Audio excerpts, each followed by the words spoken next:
मेरे पास एक खराब ग्लू गन है और ये जो ग्लू गन है फ्रेंड, ये मेरी खुद की पर्सनल ग्लू गन है। लेकिन कल क्या हुआ फ्रेंड, मैं इसे यूज ही कर रहा था, अचानक से ये मेज से नीचे जमीन पे गिर गई और जमीन पे गिरने के बाद से अब ये ग्लू गन हमारी बिल्कुल भी काम नहीं कर रही है। ये देखिए, एक बार मैं आपको चेक भी करा दूं तो ये मेरा एक्सटेंशन बोर्ड है और इसके अंदर देखिए मैं इसको लगा रहा हूं और बटन हमारा यहाँ से ऑन है। उसके बावजूद भी यहाँ पे कोई भी फर्क नहीं पड़ रहा है। जब ये ऑन होती थी फ्रेंड तो इसके अंदर ये रेड वाली लाइट जलती थी, अब इसके अंदर कोई भी लाइट नहीं जल रही है और ना ही ये आगे से गर्म हो रही है। तो इस प्रॉब्लम को कैसे रिपेयर करना है आज की वीडियो के अंदर मैं आपको स्टेप बाय स्टेप बताऊंगा।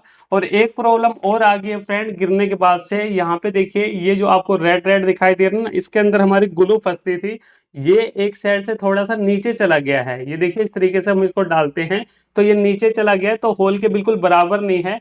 तो ये प्रॉब्लम भी इसके अंदर आ गई है गिरने के बाद से। तो इन प्रॉब्लम को कैसे स्टेप बाय स्टेप चेक करके रिपेयर करना है आज की वीडियो के अंदर डिटेल से बताऊंगा।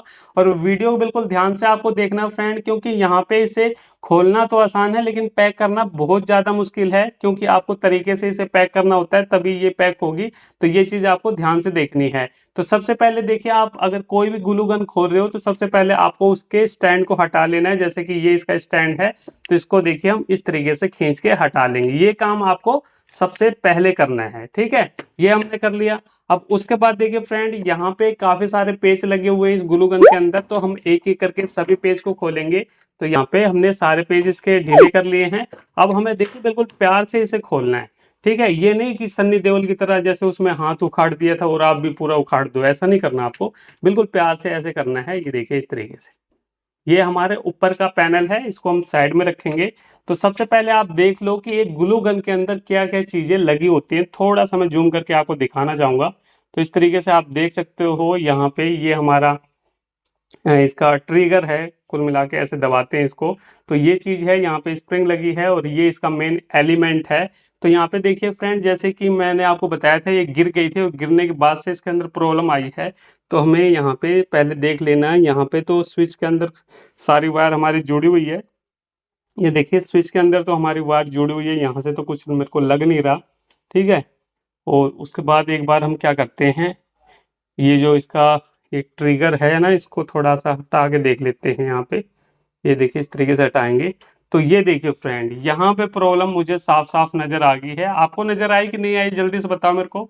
देखिए मेरे को प्रॉब्लम नजर आ गई। प्रॉब्लम कहाँ पे है, ये देखिए फ्रेंड, यहाँ पे ये वायर हमारी शायद इसके साथ में जुड़ी हुई थी।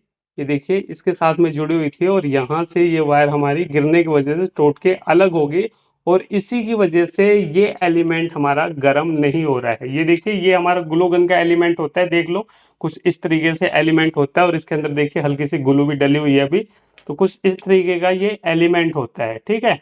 तो यहाँ से देखिए ये जो वायर है झटके की वजह से यहाँ से टूट के अलग हो गई है और इसी वजह से यहाँ पे प्रॉपर सप्लाई नहीं जा रही और इसी वजह से ये ग्लू गन हमारा काम नहीं कर रहा है। तो ये आपने देख लिया।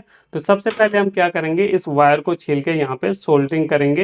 ये फ्रेंड यहाँ पे मैंने सोल्डरिंग कर दी है। तो ये वायर हमारी यहाँ पे जुड़ चुकी है।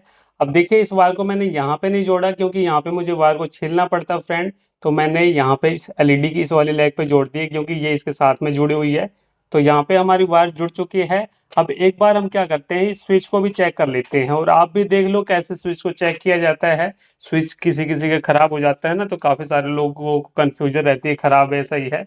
तो इसके लिए आपको मल्टीमीटर लेना है अपना और मल्टीमीटर लेके हमें मल्टीमीटर को बजर मोड पे सेट करना है। और बजर मोड पे सेट करने के बाद देखिए फ्रेंड, यहाँ पे अगर आपका ये सही होगा स्विच तो यहाँ पे आपको बीप मिलेगी। अब मेरे मल्टीमीटर के अंदर ना जो साउंड है बहुत ही कम है, तो हो सकता है आपको सुनाई ना दे, लेकिन यहाँ पे आपको इसी तरीके से चेक करना है।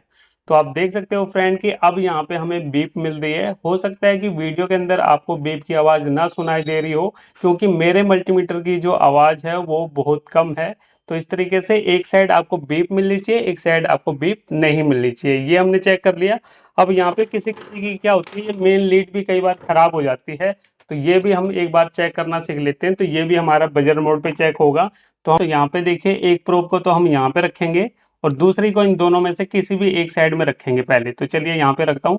तो यहाँ पे फ्रेंड मुझे बीप मिल रही है। देखिए यहाँ पे आपको हल्की सी एक दो रीडिंग भी चेंज होती हुई दिखाई देगी। अगर आपको बीप ना सुनाई दे रही हो तो यहाँ पे देखिए जब मैं इसको रखूंगा, अगर वायर सही होगी तो हल्की सी हमारी रीडिंग यहाँ पे चेंज होगी। ये देखिए बीप शायद आपको ना सुनाई दे क्योंकि बीप की आवाज़ बहुत कम है। तो देखिए यहाँ पे 3-2 के आसपास वैल्यू आ रही है ना, इसका मतलब ये सही है, ठीक है। और जैसे मैं इसको हटाऊंगा तो यहाँ पे 1 आ जाएगा। अगर ये वायर खराब होगी तो कोई भी चेंजिंग नहीं होगी, ठीक है। इस तरीके से आप समझ सकते हो। अब उसके बाद एक वायर तो हमारी सही है, अब दूसरे को हम देखेंगे। तो एक प्रोब को मैं यहाँ पे रख रहा हूँ और दूसरी वायर हमारी यहाँ पे लगी है, तो इसको हम देखेंगे। तो यहाँ पे देखिए ये भी वायर हमारी बिल्कुल सही है। तो यहाँ पे इस तरीके से आपको वायर चेक करना है, स्विच चेक करना मैंने आपको बता दिया। अब हम चेक करते हैं जो इसका एलिमेंट है वो खराब है या सही है, वो कैसे हम चेक करेंगे। तो उसको भी आप इसी बजर मोड पे चेक करोगे। कैसे चेक करोगे, तो देखिए इस एलिमेंट की एक वायर तो हमारी यहाँ पे आ रही है, तो एक को हम यहाँ पे रखेंगे और दूसरी वायर देखिए हमारी इस एलईडी के साथ में जुड़ी है, तो यहाँ पे हम एक प्रोब को रखेंगे। तो आप देख सकते हो फ्रेंड कि यहाँ पे हमें रीडिंग मिल रही है। तो यहाँ पे आपको बीप नहीं मिलेगी, यहाँ पे आपको रीडिंग मिलेगी। और रीडिंग कुछ भी हो सकती है, ऐसा नहीं है कि मेरे में 1673 दिखा रहा है तो आपके में भी 1673 दिखाएगा, ऐसा कुछ नहीं है। कुल मिला के आपको रीडिंग मिलनी चाहिए, ठीक है। तो अभी आपका जो अंदर का वो सही माना जाएगा। तो इस तरीके से यहाँ पे बाकी सब कुछ ठीक है और मैंने आपको चेक करना भी बता दिया जितनी भी चीज़ें होती हैं हमारे इस ग्लू गन के अंदर। अब चलिए इसे हम दोबारा से फिट करना सीख लेते हैं। तो इसके लिए देखिए फ्रेंड, सबसे पहले ये जो वायर है ये हमारी यहाँ पे कुछ ऐसे लगी हुई थी, तो इसको हम ऐसे रख देंगे, ठीक है। उसके बाद मेन है ये जो इसका ट्रिगर है, इसको हमें सेट करना। तो इसके लिए देखिए यहाँ पे क्या होगा, ये चीज़ हमारी देखिए यहाँ पे कट बना हुआ है। ये देखिए काफ़ी सारे लोग अगर इसे खोल देते हैं तो पैक नहीं कर पाते। तो यहाँ पे देखिए ये बना हुआ है, तो इसके अंदर क्या होगा, ये जो है ये चीज़ हमारी इसके अंदर ऐसे आएगी। ये देखिए यहाँ पे कुछ ऐसे आएगी, ठीक है। और उसके बाद यहाँ पे एक आपको होल दिखाई दे रहा होगा, ये होल है। तो इसको देखिए हम कुछ इस तरीके से रखेंगे। ये देखिए यहाँ पे ये आ गया इतना। उसके बाद ये है एक स्प्रिंग, जिसको लगाने में काफ़ी सारे लोगों को कन्फ्यूजन रहती है कि यार कहाँ पे लगाएं, कैसे लगाएं। तो देखिए बिल्कुल आसान है। तो ये एक साइड स्प्रिंग का तो हमारा यहाँ पे फंसेगा, ये देखिए यहाँ पे हमें इस तरीके से फंसा देना है। और दूसरा साइड हमारा यहाँ पे देखिए ये एक प्लास्टिक यहाँ पे है, इसके अंदर हमें फंसाना है। ये देखिए इस तरीके से हमने इसे फंसा दिया है, ठीक है। ये बस इतना काम है हमारा, इस तरीके से ये हो गया। उसके बाद जो इसके ऊपर की बॉडी है, इसके सबसे पहले जो पेज है इसको हमें पलट लेने, नहीं तो फिर बाद में ना ये पैक नहीं होता सही से। तो पेज को हमें पलट के ही करना है ये काम। उसके बाद हमें ये काम बराबर से करना है, ये यहाँ पे रहेगा और इस तरीके से रखने के बाद हमें यहाँ पे इसे अब पैक करना है। ये देखिए यहाँ पे इस तरीके से ये पैक हो गया है। और ये जो प्लास्टिक की मैं बात कर रहा था ना, ये देखिए अपनी जगह पे ये बिल्कुल सही आ चुका है, ठीक है। नहीं तो क्या होता था कि जब हमने शुरू में देखा था तो ये प्लास्टिक एक साइड अंदर घुस गया था, जिसकी वजह से यहाँ पे ये जो ग्लू है ये हमारी बराबर से जा नहीं पा रही थी। अब देखिए ये बिल्कुल सीधी जाएगी इसके अंदर, ये देखिए यहाँ पे बिल्कुल सीधी जा रही है, ठीक है। तो यहाँ पे इस तरीके से करने के बाद अब हमें इसके पेज को सिर्फ टाइट करना है। तो मैं फटाफट इसके सभी पेज को लगा के टाइट कर लेता हूँ। उसके बाद फिर मैं आपको चेक कराऊंगा कि भाई हाँ हमारी प्रॉब्लम सोल्व हुई कि नहीं हुई। ठीक है फ्रेंड, यहाँ पे मैंने इस ग्लू गन के सभी पेज को अच्छे तरीके से टाइट कर दिया है। अब उसके बाद देखिए ये जो इसका स्टैंड है इसको हम दोबारा से लगा देते हैं। तो इसके अंदर देखिए इस साइड में और इस साइड में होल है, तो इसे हमें फंसाना होता है। तो इस तरीके से देखिए इसको हम इसके अंदर फंसा देंगे, एक को इसके अंदर डालना है और दूसरे को इसके अंदर। तो इस तरीके से ये हमारा स्टैंड यहाँ पे लग गया है। अब चलिए मैं इसे आपको चेक कराता हूँ कि अब ये काम कर रहा है कि नहीं कर रहा है, या फिर मैंने वैसे ही आपको पागल बना दिया। तो यहाँ पे देखिए ये इसका प्लग है, तो इसको मैं लगा रहा हूँ। ये देखिए मैंने जैसे इसे लगाया तो एक तो इसके अंदर हमारी एलईडी जलने लगी जो कि पहले नहीं जल रही थी। और यहाँ पे अब मैं क्या करता हूँ, इस ग्लू को भी इसके अंदर डाल देता हूँ। और उसके बाद जैसे ये गर्म होता है तो मैं आपको चेक कराता हूँ कि ये गर्म हो रहा है कि नहीं हो रहा है। ये सारी चीज़ें आपको पता चल जाएगी।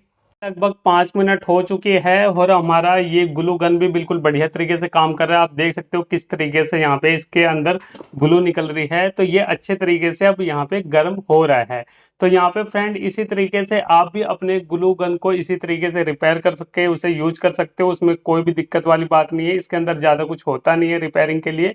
चलिए फ्रेंड फिर मिलते हैं नेक्स्ट वीडियो में कुछ नए टॉपिक साथ। तब तक के लिए जय हिंद, वंदे मातरम।